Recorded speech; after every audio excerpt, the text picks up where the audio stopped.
Have you ever wondered if airlines learn from their mistakes and make improvements? We asked ourselves the exact same question, and we found some very, very surprising things. Are you curious about what we found? Stay with us here today on Aviation Intrigue. These two examples, they both happened to occur in 2009. 2009 was a particularly bad year, started with the Hudson accident in January. But we're talking about in February of 2009, we had an incident up in Buffalo, New York, involving Colgan Air Flight 3407, which was operated under the Continental Connection banner. It was operated by Colgan Air, which is a regional airline. And in this accident, we had a wintry, icy night, bad weather, and the two pilots were operating their final approach to the runway in Buffalo when it rolled, pitched, and then crashed and killed all on board, unfortunately. This was a little unique in the aftermath because there were a few big revelations and big changes that occurred in the industry after that. One is that the public actually didn't realize, or most of the public didn't realize, that regional airlines often operate under the well-known major airline banners, but are actually flown by separate companies. The victims' families were shocked to find out that this was not actually Continental Airlines operating this flight; it was Colgan Air, and that became a big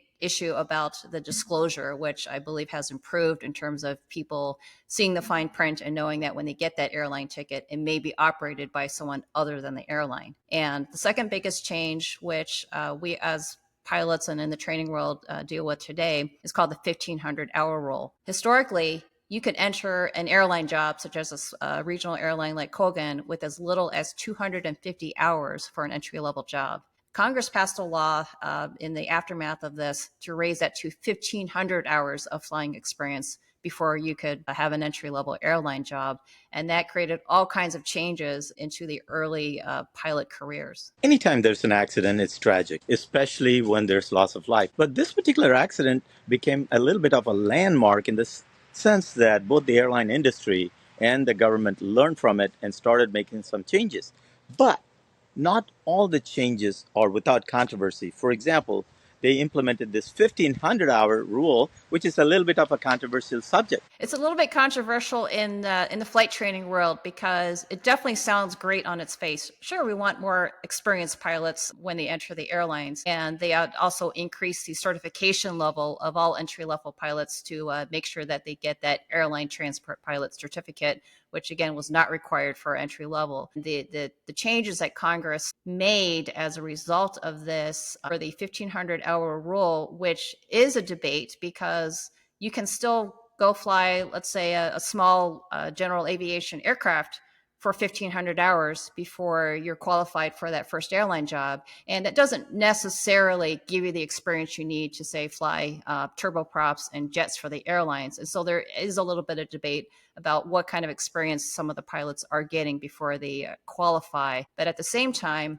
a lot of people do agree that the more hours you have under your belt, having some real life experience can definitely be beneficial when you enter those professions. In a previous episode, we talked about the airlines needing pilots because of the pilot shortage, and that leads to being able to hire people with less experience. Having the certain number of hours doesn't necessarily mean you are proficient in that particular aircraft. And most of these airlines now have recurrency training that periodically you have to go to the headquarters and get trained in a simulator. Recurrent training has always been something done on a regular basis for any professional crew, whether it's charter, especially for the airlines. And again, for the entry-level pilots going in, they're entering that world that's a step up from what they had done before. And even with 1,500 hours, it can be a very, very different type of training that they're stepping into and a very, very, very different type of experience that they're entering into flying for the airlines. And so there's some debate about how much more we can improve on that. Anytime they make a change,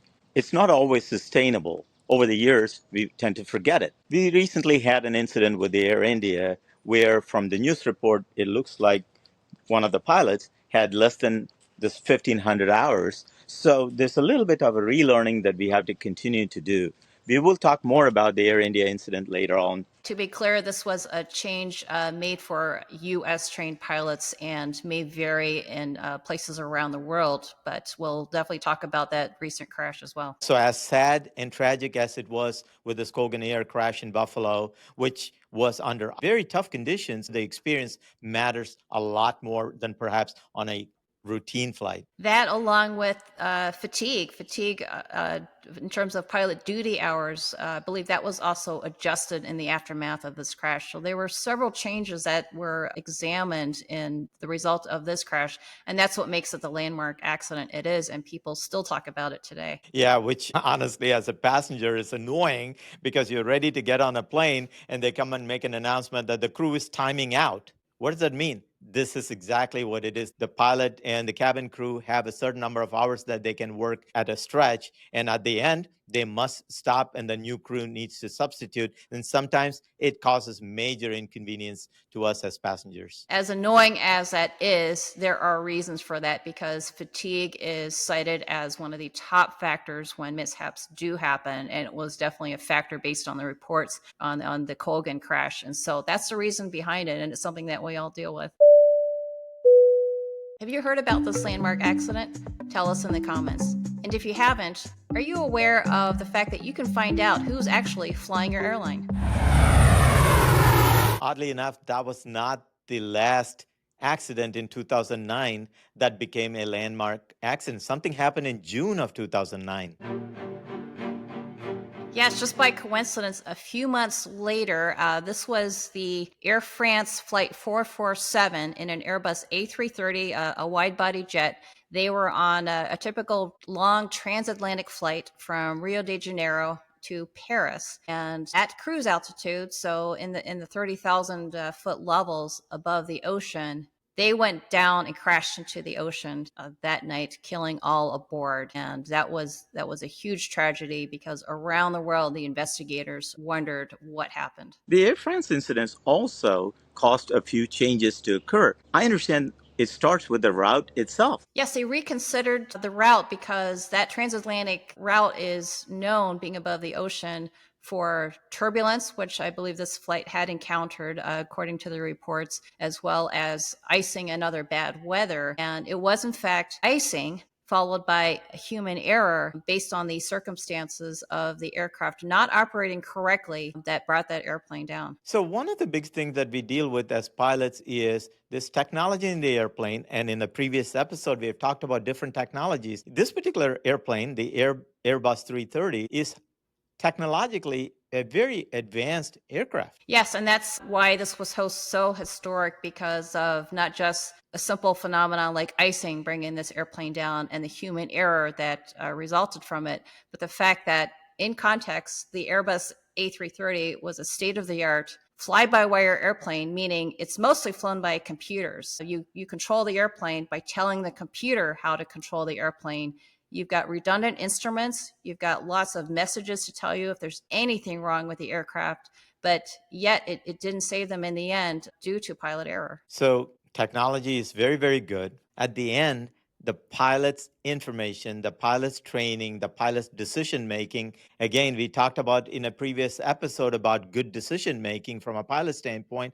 That's what became the cost here. Yes, and I think the big takeaway is that all the technology we have advancing in especially large airliners like this almost cannot eliminate human error. Because what happened in this crash, and I'll refer to the final report on this, ICE had blocked up the instruments outside the aircraft that lead to airspeed indication. There are multiple airspeed indicators, but apparently they all iced up. And so the computer was getting erroneous information about the airspeed, meaning the computer did not know how to program itself to either correct the flight path or tell the pilots how to correct the situation. And when the pilots looked at the instruments, they were also getting conflicting information. And there was a big dialogue recorded in the cockpit between the two pilots at the controls as to what they should do, because with all the training they had flying such an amazing jet, they did not know how to handle this situation. And the pilots ended up bringing the controls to bring the nose up in an attempt to get the airplane to climb again because they believed they were losing altitude, when in fact, they should have actually pushed the nose down further in order to get more lift on the wings and potentially recover that aircraft from a stall at a high altitude. Although under the weather considerations, under the high altitudes, we're not certain if that was recoverable if they had taken those actions, but it was several minutes of the aircraft literally falling into the ocean due to the erroneous readings and confusion on the pilot part. Again, because the human brain cannot perceive conflicting information like a computer can. And the key thing here is that when the computer was quote unquote confused about what was going on, it disconnected the autopilot, basically handing control of the airplane to the pilots who could not handle the situation correctly. And so that's why the takeaway between human error and technology is something that we still talk about today. Yes, pilot of small aircraft, I can tell you that getting conflicting information from your avionics is probably the worst case, because one instrument is telling you to do something, the other instrument is telling you to do exactly opposite, and you're having to make these split-second decisions. And in this case, unfortunately, it was a tragic outcome. What came out of this? A couple of good things, including some design changes to aircraft of this size, and I'm sure that those considerations move forward into the large airline world in terms of building the technology. Pilot training is always something that gets adjusted every time a mishap happens in order to hopefully improve training, improve safety. And even though they did not point to fatigue as being a key factor here, I'm sure they examined all of those aspects just to see if any improvements could be made. And because this was a French airline, the international airline world looked at every aspect of this in order to think about how can we prevent this from happening to us. Getting back to this Air India incident, now we have been getting a lot of preliminary reports, so a little bit of it is changing day by day, but there is some indication that perhaps pilots made an error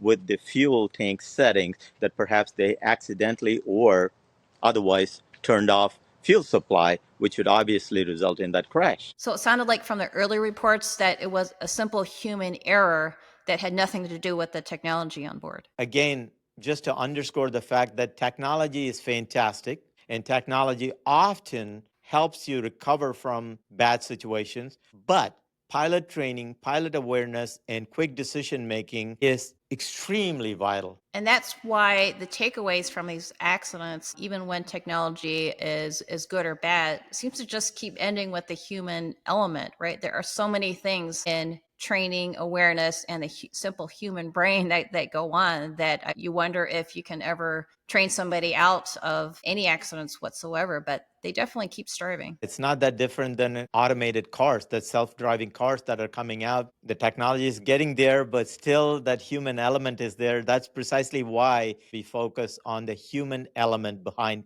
aviation. And I hope people would get to watch the previous episode that we did on airport safety, as well as pilot readiness and emergency situations. Do you think technology can make flying safer, or can we never get rid of the human element? Tell us your thoughts in the comments.